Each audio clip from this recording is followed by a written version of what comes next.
डाकू जी, ये बैंक नहीं है, हॉस्पिटल है। आप गलत जगह पर आ गए हैं, आप यहाँ से जाइए। चुप, बिल्कुल चुप। आवाज नहीं आनी चाहिए तुम लोगों की, नहीं तो एक एक को गोली मार दूंगा। सरदार जी आइए आइए, इधर आइए।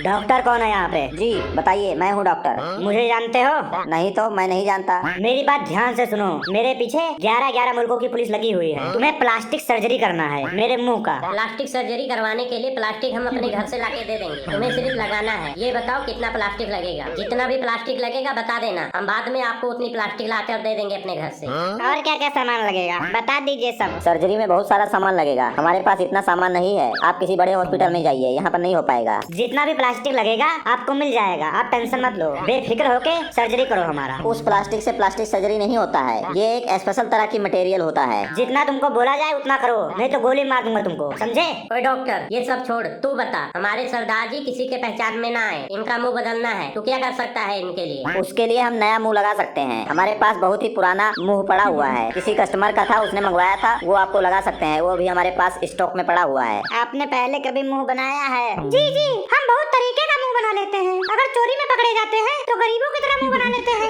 स्कूल जाते समय हीरो की तरह मुंह बना लेते हैं, और अगर दोस्तों से कुछ मांगना हो तो भिखारी की तरह मुंह बना लेते हैं। लड़ाई हो जाए तो गुंडों की तरह मुंह बना लेते हैं। घर में अलग अलग तरह से मुंह बनाते रहते हैं हम लोग। बकवास मत करो, मुझे इससे कोई मतलब नहीं है। तुम लोग बस मेरा मुंह चेंज करो कि यहाँ से अगर मैं बाहर जाऊँ तो कोई मुझे पहचान न सके। ठीक है, हम ट्राई करते हैं। आप दोनों वहाँ जाकर बैठ जाइए, वहाँ जाइए आप लोग। जा रहे हैं सरदार जी। अगर आपको कोई शंका हो तो तुरंत फायरिंग करना। सरदार जी, पिस्तौल उनको दे दीजिए, आपको बेहोश करना है। नहीं नहीं, पिस्तौल तो मेरे पास ही रहेगा, पर आपको बेहोश करना है। गोली मार दूंगा अगर तुम लोग मेरे को बेहोश किए। बेहोश नहीं होऊंगा मैंने बड़े से बड़े खतरों का सामना किया है। तुम लोग बस ऑपरेशन करो बिना बेहोश किए हुए। सरदार जी, कोई परेशानी है क्या? अगर कोई परेशानी है तो बताओ, हम लोग यहीं पे बैठे हैं आपकी सिक्योरिटी में। कोई खतरा हो तो तुरंत बताना, हम यहाँ से फायरिंग कर देंगे। सरदार जी, आप लेट जाइए, हम आपका ऑपरेशन शुरू करते हैं। कोई भी मुझे बेहोशी का इंजेक्शन नहीं लगाएगा। अगर मैं बेहोश हुआ तो होश में आते ही सबसे पहले बेहोश करने वाले को गोली मार दूंगा।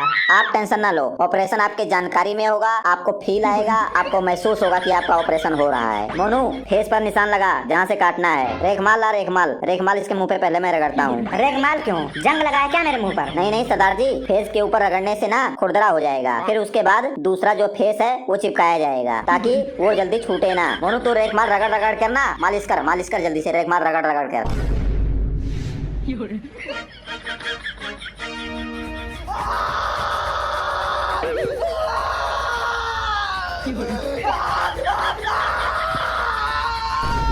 क्या हुआ सरदार जी को? ये बोल क्यों नहीं पा रहे हैं? आप लोग टेंशन मत लो, उनकी लड़ाई चल रही है इसीलिए नहीं बोल पा रहे हैं। मोनू, फेस प्रिंटिंग मशीन इसके चेहरे पर फिट कर दे, एक नया चेहरा प्रिंट करना है।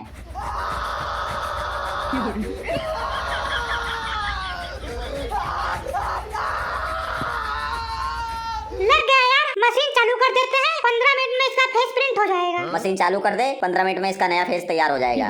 डॉक्टर साहब, हमारी बात सुनिए जरा, इधर आइए। देखते रहना कहीं शॉर्ट सर्किट वगैरह ना हो जाए। हाँ जी बताइए। कोई भी गड़बड़ नहीं होनी चाहिए, हम आपके रेगुलर कस्टमर बन जाएंगे। सरदार जी को हर तीसरे चौथे दिन मुंह बदलवाना पड़ता है। वैसे आप लोग ये बताइए, डाकू वाला काम कितने दिनों से कर रहे हो? हम पहले डाकू नहीं थे, बहुत ही शरीफ आदमी थे। हम तो गोली की आवाज सुनते ही घर के अंदर भाग जाते थे। बहुत ही इज्जतदार आदमी थे हमारे सरदार साहब भी। एक दिन मोहल्ले में 10-15 गुंडे आ गए, वो मोहल्ले वालों को परेशान करने लगे। फिर हमारे सरदार जी मसीहा बनकर उन मोहल्ले वालों को बचाने गए। फिर उन गुंडों ने सरदार के पैरों में रस्सी बांधकर पूरे गली मोहल्ले में कुत्ते की तरह घसीटा। हमारे सरदार जी की मोहल्ले में बहुत बेइज्जती हुई। फिर हमारे सरदार जी ने कसम खा लिया कि इन लोगों से अपना बदला लिया जाएगा। फिर आगे क्या हुआ? फिर सरदार जी बदले की आग में उन गुंडों के अड्डे पे चले गए, और वहाँ पे एक गुंडे को इतना घसीट घसीट के मारे और मार ही रहे थे कि उसी टाइम उनके आदमी लोग आ गए। आगे फिर क्या हुआ जब उनके बाकी साथी आ गए? तब होना क्या था, फिर उन लोगों ने हमारे सरदार जी को बांधकर कुत्ते की तरह पूरे गली मोहल्ले में घसीटा। इसके बाद भी हार नहीं माने हमारे सरदार जी। इस क्रोध और बदले की भावना अपने दिल में पाल रहे थे। फिर वो दिन आ गया जिसका इनको बेसब्री से इंतजार था। एक दिन इन्होंने मौका पाकर फायरिंग कर दी उन लोगों पर और उनके सारे लोगों को ढेर कर दिया। ओहो, मतलब उन्होंने अपना बदला पूरा कर लिया ना। फिर से एक प्रॉब्लम आ गई, मौके पर पुलिस पहुंच गई। ओह नो, फिर क्या हुआ? फिर पुलिस वालों ने इन्हें बांधकर कुत्ते की तरह घसीटते हुए पुलिस स्टेशन तक ले गए। पुलिस को ये नहीं करना चाहिए था यार, इनको तो अरेस्ट करना चाहिए था। हाँ, इतना कानून तो हमें भी पता है, इसीलिए हमने भी पुलिस के ऊपर केस कर दिया और अदालत ने कहा पुलिस वालों को कि तुमने गलत किया है इनके साथ, इनको अरेस्ट करना चाहिए था। उसके बाद सभी पुलिस वालों को अदालत ने जेल भेज दिया। सही किया जज साहब ने। फिर आगे क्या हुआ? आगे क्या होना था, आगे सारे पुलिस वाले जेलर से मिल गए और रोज इनको बांधकर कुत्ते की तरह जेल में घसीटते रहते थे। सब लोग इन्हें कुत्तों की तरह क्यों घसीटते रहते थे? इसके बाद जेल के अंदर की कहानी इनको नहीं पता है, रोज घसीटते थे। एक दिन उनका रस्सा टूट गया, फिर मैं अपने लोगों को फोन करके नया रस्सा खुद मंगवाया हूँ। आपको देखकर दिमाग में तो कुत्ता आता भी नहीं है। मुंह से नहीं, हरकतें कुत्ते वाली होनी चाहिए। वो जेल नहीं बनी जो सरदार को अंदर रख सके। एक रात सरदार जी जेल से भागने में सफल हो गए। रात को 1 बजे ये हमारे पास आ रहे थे, कम से कम 40-50 की स्पीड में दौड़ते हुए। रास्ते में सरदार जी को कुत्ते मिल गए। 4-5 कुत्ते रोड के बीच में खड़े थे। वहाँ पर उन कुत्तों ने रस्सी नहीं बांधी, अपने मुंह से पकड़कर घसीटते रहे। ओए, इनको ये भी बता कि मैं जेल से कैसे भाग निकला। जेल की सलाखें मेरे लिए प्लास्टिक की दीवार साबित हुई। सरदार जी एक रात अच्छी प्लानिंग के साथ जेल से फरार हो गए। ओए, बातों को ज्यादा लंबी ना खींच, जल्दी से घसीटने वाली बात पर आ। मेरे जिस्म में अंगड़ाई सी आ रही है, जल्दी से कोई मुझे घसीटो मेरे को। जब तक मेरे को कोई घसीटता नहीं है, दौरे पड़ता है बीच बीच में। घसीटो मुझे, घसीटो, जल्दी घसीटो मुझे लत लग चुकी है इस चीज की। घसीटो जल्दी से। डॉक्टर साहब, इस गोले से मुझे कब निकालोगे? ये गोला नहीं है, फेस प्रिंटिंग मशीन है। अभी तक आपका जो है परसेंट 99% हो चुका है, बस थोड़ा होने वाला है। चुप करके आप लेटे रहिए। आज के बाद जो है आपकी नई जिंदगी शुरू होने वाली है। Face printing completed. Thank you. तो जो है हमारा इंतजार खत्म हुआ। सब लोग तालियां बजाइए, इनका जो है मुंह खुलने वाला है।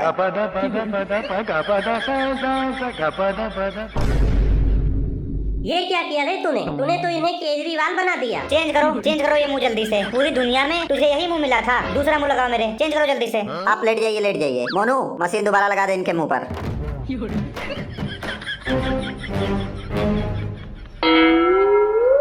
डॉक्टर साहब, हाँ जी बताइए, क्या प्रॉब्लम है? मेरे कान में प्रॉब्लम है। प्रॉब्लम क्या है? दर्द हो रहा है क्या कान? पहले खुजली होती है और जब मैं खुजलाता हूँ तो दर्द होने लगता है। पहले तो बहुत मजा आता है जब मैं खुजलाता हूँ, लेकिन जब दर्द होता है तो बर्दाश्त नहीं होता है। चलिए आप वहाँ पे बैठिए।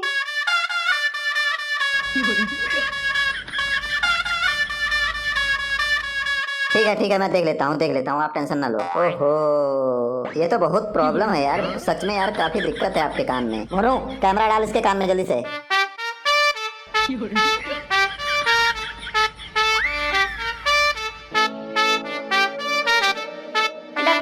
रहने दो, बस करो। बहुत दर्द हो रहा है, कान बहुत दर्द हो रहा है। निकाल लो, कैमरा निकाल लो जल्दी से। बोलना नहीं चाहिए, मत बोलो मत। बड़े बुजुर्ग घर वालों के सामने, यहाँ तक कि डॉक्टर के आगे भी नहीं बोलना चाहिए। चेक हो गया डॉक्टर साहब, अंदर क्या है? कान के अंदर इतनी ज्यादा मैल है, इतना तो तेरे मुंह पर मैल नहीं है। क्या करते हो कान से जो इतनी गंदगी है? कहता क्या है, बचपन से ही ऐसा है। ऐसा लगता है ना मेरे कान में मिट्टी का ढेला रखा हुआ है। आप अपना मुंह खोलो, मुंह।